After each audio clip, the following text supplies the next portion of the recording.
Daqui a pouquinho ele volta. Olha só, nós comemoramos essa semana o Dia Internacional do Homem e também o mês da preservação, aliás, da prevenção ao câncer de próstata. E para falar de saúde masculina, eu recebo aqui nos estúdios o Dr. Theo Rodrigues, médico urologista e chefe do serviço de urologia do Hospital Estadual Dr. Alberto Rassi, o HGG. Vou aqui cumprimentá-lo. Bom dia, seja bem-vindo mais uma vez aos nossos estúdios. Vamos sentar porque é um assunto que eu preciso estar sentado protegido aqui, porque nós estamos no Novembro Azul, né, doutor? Mas não precisa ter medo? Não, lógico que não. Isso aí não é obrigatório, a gente vai oferecer, é um recurso a mais, mas só para quem aceitar. A pessoa não querendo, mas é importante para a saúde. Não é obrigatório fazer o toque. Lógico que é um passo do exame físico, ele vai no médico para isso, para saber se tem alguma doença ou não. E a gente faz parte do exame, fazer o toque retal para saber se tem algum problema na próstata. É um exame importante, dá algumas informações que nenhum outro exame dá. Doutor, existe algum exame que já substitua o toque ou não? Não, na verdade, essa é uma pergunta muito comum, mas o toque ele faz parte do exame físico. Tem alguns exames melhores do que o toque, né, a ressonância, mas ele não é para todo mundo. A ressonância é só quando você tem alguma suspeita, ou não, quando tem alteração do exame de PSA, ou quando tem alguma alteração do toque. A gente não faz ressonância para todo mundo como screening de câncer de próstata. Entendi. Mas além do câncer de próstata, doutor, na urologia trata-se também de outras doenças, outras patologias que acometem a saúde masculina. Uma saúde, diga-se de passagem, muito negligenciada por conta aí de uma cultura muito machista, né? Vários fatores que levam o homem a ir menos do que a mulher no médico, né? Uma é o que você falou, o homem tem, culturalmente, ele acha que não precisa, que ele já é o super-homem, o dono, mantenha a questão da cultura de ser, não onipotente, né? Mas de ser super-herói, de não precisar de cuidar da própria saúde. Quando ele precisa de cuidar da própria saúde para manter a saúde da família, senão ele não vai conseguir fazer isso. Então, é importante que o homem vá no médico. Essa semana não é só do câncer de próstata. Câncer de próstata é uma das doenças que acometem o homem, mas o homem pode ser acometido por diversas doenças da próstata, do testículo, que são exclusivamente do homem. Inclusive, o homem tem uma saúde bem pior do que a mulher, né? Ele morre 7 anos mais cedo, em média. O homem morre mais rápido justamente por essa negligência, né? Eu vi um dado, antes de nós entrar no assunto do próprio câncer de próstata, eu vi um dado assustador, que foi, eu não vou precisar os números agora nesse momento, mas números altíssimos de amputações penianas relacionados à falta de higiene masculina, doutor. Isso é uma realidade mesmo ou eu estou enganado? Infelizmente, isso acontece com uma frequência bem maior do que o necessário. Câncer de pênis é considerada hoje uma doença evitável. A gente consegue evitar doenças como câncer de pênis com boa higiene, operando fimose precocemente. Então, assim, isso tudo é cultural. Os índices maiores de câncer de pênis são nos estados mais pobres. O lugar onde tem mais câncer de pênis no país é no Maranhão, né? É a maior incidência relatada. E isso tudo é evitável. Basta orientar direito a população e procurar o atendimento médico urologista precocemente, né? Em geral, o câncer começa um ano antes, a lesão aparece um ano antes do paciente procurar o médico. Então, assim, é importante, apareceu alguma lesão no pênis, no caso, né? Que não está normal, não desapareceu em 15, 20 dias, essa lesão tem que ser revista pelo médico. E o câncer de pênis, ele pode ser revertido sem amputação? Depende do estágio. Ele pode ser revertido sem amputação, alguns tratamentos com ressecção, com medicações que queimam a lesão, mas depende do estágio. Se for no estágio inicial, a gente consegue tirar só a pele ou só raspar a lesão, fazer uma cirurgia minimamente de retirada e consegue retirar assim, o câncer e ficar curado. Quais os fatores de risco? Já falamos do câncer de pênis, agora vamos voltar para o câncer de próstata. Há fatores de risco que aumentam a possibilidade do homem evoluir por câncer de próstata? O câncer de próstata, ao contrário do câncer de pênis, não é uma doença evitável, mas a gente consegue fazer uma prevenção secundária, né? O que é uma prevenção secundária? Diminuir os fatores de risco para a gente conseguir reduzir a incidência do tumor. Então, primeira coisa, o que serve para o coração, em geral, serve para a próstata. Atividade física, evitar estresse, evitar obesidade. Isso tudo está relacionado com câncer de próstata também. Alguns fatores não são modificáveis. A idade, né? Quanto mais idoso, maior a incidência do câncer de próstata. Quanto mais a histórico familiar também não é modificável, mas acende uma luz amarela para a pessoa procurar o médico, para ela ir atrás e fazer uma prevenção também, né? Então, se você tem pai, irmão ou avô com câncer de próstata, tem que se procurar um urologista porque a sua chance é maior. Fator étnico, a raça negra, ela é mais afetada do que a raça branca. E, em geral, a alimentação saudável, evitar estresse, ajuda a reduzir o câncer de próstata também. E vivemos em um mundo de estresse. Um mundo em que o próprio cotidiano, o dia a dia no trabalho, nos levam a um estresse muito elevado no dia a dia. Como que evita o estresse, doutor? O que você diz para os seus pacientes quando você fala assim, evita o estresse? Porque a obesidade, a atividade física são decisões do paciente, né? Ali, responsabilidade do paciente. Mas e o estresse que depende do meio externo? O que depende do meio externo, a gente raramente consegue modificar, né? A gente, lógico que cada um tem as suas questões familiares, de trabalho, de vida, mas procurar não trazer isso para dentro de casa aí. Lógico que tem as preocupações financeiras de todo mundo, doença na família, mas procurar ter o que a gente pode mudar, ter uma vida boa em termos de sono, de qualidade de alimentação, de se programar uma saúde boa, falar, olha, eu não vou ficar até 8, 9 horas da noite trabalhando, vou parar e vou fazer uma atividade física. Isso tudo ajuda a controlar não só o estresse, mas os outros fatores também, a obesidade, e acaba melhorando o sono, a gente consegue produzir mais no outro dia, acaba reduzindo o estresse, sim. E a relação do tabagismo e do alcoolismo com o câncer de próstata? Essa relação com o câncer de próstata especificamente é uma relação baixa. O tabagismo e o alcoolismo têm uma baixa correlação com o câncer de próstata, embora são dois fatores que reduzam demais essa sobrevida do homem em relação à mulher, né? O homem fuma mais do que a mulher e o homem bebe mais do que a mulher. E isso reduz a vida do paciente, a vida das pessoas, mas não em relação à próstata. A partir de que idade se deve procurar um urologista? Ou não tem idade? Não tem idade, né? O urologista trata desde a criança lá que nasce com problemas no rim, problemas no testículo que são congênitos, e trata dos adolescentes que têm problemas hormonais, que têm os testículos não descidos, até os jovens que têm cólica de rim, e os adultos mais, as mulheres que começam a ter incontinência urinária, né, que começam a perder urina, os homens que começam a ter dificuldade para urinar devido à próstata. Então, assim, vai de todas as idades, depende da necessidade. O check-up com o urologista, ele deve ser, se você não tem nenhum desses problemas, assim, ao redor dos 40 anos, o ideal é que você faça uma visita para o seu urologista para saber se você precisa de algum tipo de acompanhamento específico. Problemas relacionados à sexualidade podem colaborar com o desenvolvimento de alguma patologia na próstata? Haja visto que a próstata produz ali um lubrificante, diga-se de passagem, se eu estiver errado, o senhor me corrija, no momento da ejaculação masculina? A próstata produz a maior parte do líquido ejaculado, vem da próstata, mas é produzido na próstata e armazenado na vesícula seminal, mas ele é produzido na próstata.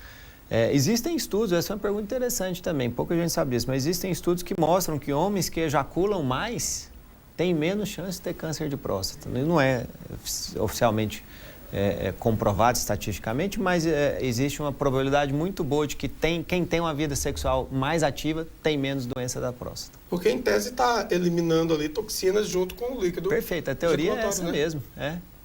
Então, assim, Batistinha, você é uma pessoa que tem cara que tem uma vida ativa ainda, sexualmente falando, né, Batistinha? Tem. Então você já foi no urologista, procurou atendimento de saúde? Eu não fui e gostaria de ir, já vou fazer uma pergunta. Como é que é, Batista? Eu não fui, mas eu vou fazer uma pergunta pro doutor agora. Você quer fazer uma pergunta? Não. Doutor, eu urino mais ou menos umas 10 vezes à noite.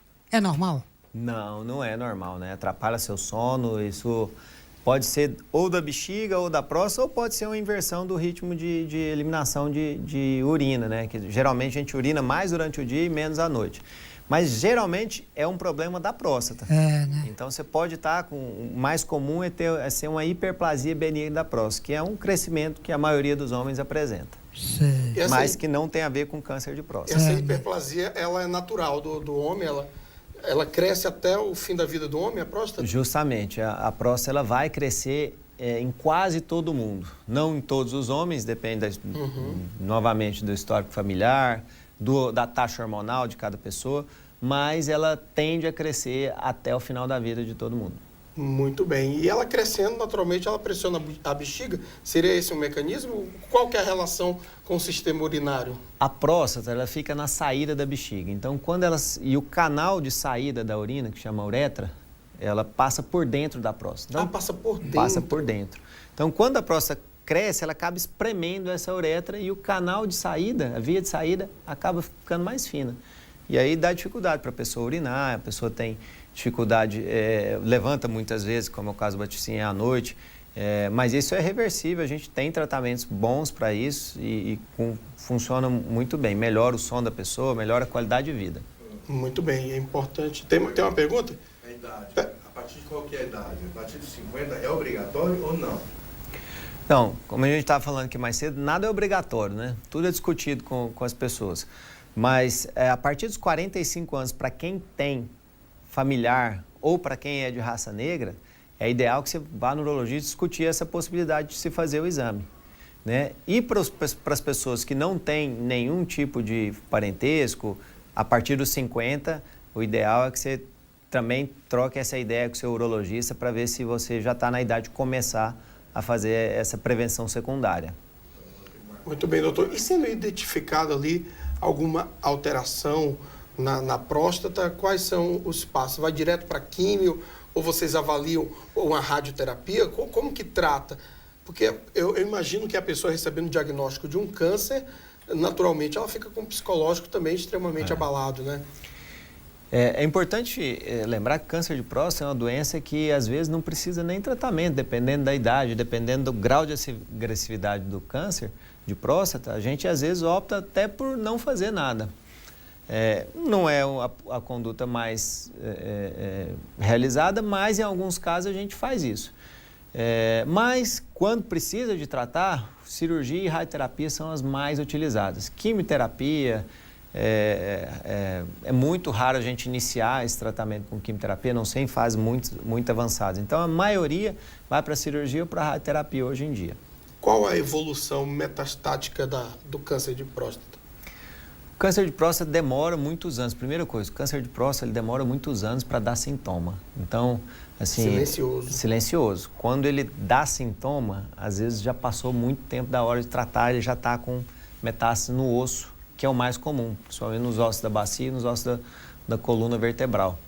Então, quando a pessoa já inicia o sintoma do câncer com esse sintoma, ele realmente já passou da fase de cirurgia, já passou da radioterapia. Felizmente, não é o nosso dia a dia. O nosso dia a dia é pegar aquela doença localizada, que você faz alteração do toque, faz alteração do PSA, você investiga, faz uma biópsia, ela vem positiva e aí sim a gente vai tratar, muitos anos antes da doença se manifestar. E aí o tratamento é muito bom. O tratamento a gente consegue 80%, às vezes 90% de cura, se for no estágio muito inicial, até 90% de chance de cura. Uma vez eu acompanhei um paciente, doutor, com metástase relacionada à próstata, justamente com o que você falou no ilíaco, né, e até na coluna vertebral ali subindo metástase, ele precisou fazer uma abordagem cirúrgica, pois estava sofrendo muitas dores na coluna em relação a isso. A abordagem cirúrgica para esse controle ortopédico é possível mesmo sendo metástase? Hoje em dia, falando hoje em dia? Mesmo para os pacientes que têm metástase, o tratamento ainda assim prolonga muito a vida. Então, eu descobri, já estava tarde, mesmo assim a gente tem bloqueio hormonal, tem quimioterapia, tem o tratamento, lógico, esse paciente, o mais comum é sofrer uma fratura de coluna por metástase ali, o osso vai ficando muito ralo e acaba cedendo. Mas tem a cirurgia ortopédica, você vai operar lá, fazer uma artrodese e conseguir colocar a coluna de novo no eixo. A resposta é muito boa, o paciente vive muitos anos mesmo com metástases. Ainda bem que temos o Novembro Azul para nos lembrar que temos que ir no médico, né, Batistinha? É verdade. Marcão aqui também, a gente tem que lembrar às vezes, porque geralmente, hoje em dia já não é regra, naturalmente temos as mulheres independentes, doutor, mas geralmente o homem é o provedor da casa. Então o homem ele trabalha a semana inteira, quando chega o final de semana, ele quer aproveitar a família, quer descansar, então fica aquela falsa sensação, atenção, a falsa sensação de ali não ter tempo para ir ao médico, só que precisa ter aí reservado para fazer um check-up, tanto cardíaco quanto da próstata com o urologista e etc., mesmo se não tiver sentido nada, pois nós sabemos, a partir de agora, dessa entrevista, que é um problema silencioso, né? É um problema que, quando a gente previne, é muito mais fácil de tratar. Então, esse autocuidado que você está falando é muito importante, né? Os homens não têm essa cultura, a gente precisa estabelecer, esse Novembro Azul vem para lembrar dessa cultura do autocuidado. Falar, eu tenho que estar bem de saúde para poder cuidar da minha família, da minha esposa e dos meus filhos. Estava vendo outros dados hoje, eu leio muito dados científicos em relação à saúde, e a gente está falando da saúde do homem. A IST, os ISTs, né, que temos aí oferecendo risco sexual para o homem, para a mulher, para todos, está cada dia mais evidente, principalmente agora parece que temos aí, eu vou até chamar de epidemia, talvez a primeira emissora que está chamando de epidemia de um surto de HIV no país. Os cuidados ainda permanecem os básicos, né? Preservativo e até mesmo ali evitar um coito desprotegido, né, doutor?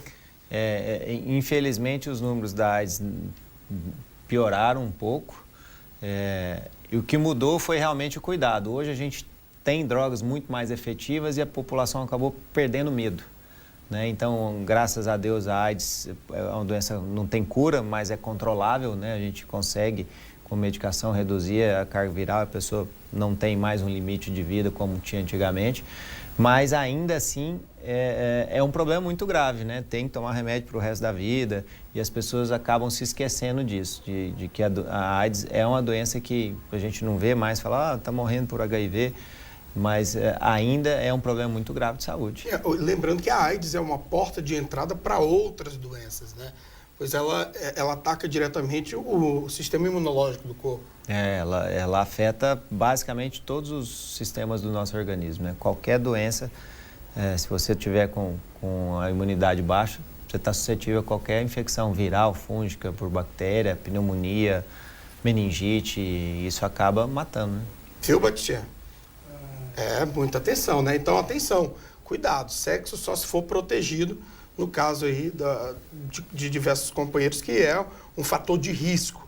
Então, o ideal seria ter só um amante, doutor? Brincadeira. Estou brincando com o doutor.